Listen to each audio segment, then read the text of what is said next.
বন্ধুরা, সাতক্ষীরা জেলার তালা উপজেলার মোটামুটি মধ্যমানের ইউনিয়ন তেঁতুলিয়া ইউনিয়ন থেকে মাস্টার আফজাল আপনাদের সামনে নতুন একটি ভিডিও নিয়ে হাজির হয়েছি। আমার পিছনে দেখতে পাচ্ছেন লতি কচুর গাছ। এই লতি কচুর গাছ এখানে কিন্তু প্রচুর উপকারিতা রয়েছে। লতি কচুতে রয়েছে আয়রন এবং ক্যালসিয়াম।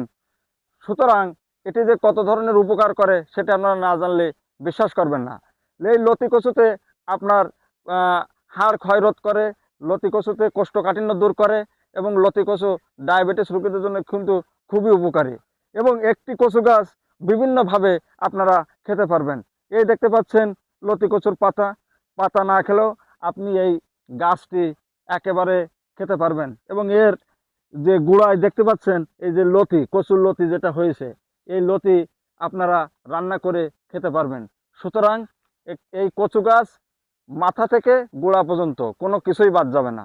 তাই আসুন আমরা বেশি বেশি করে লতি কচু চাষ করি এবং আমরা আমাদেরকে সমৃদ্ধ করি। ভালো থাকবেন।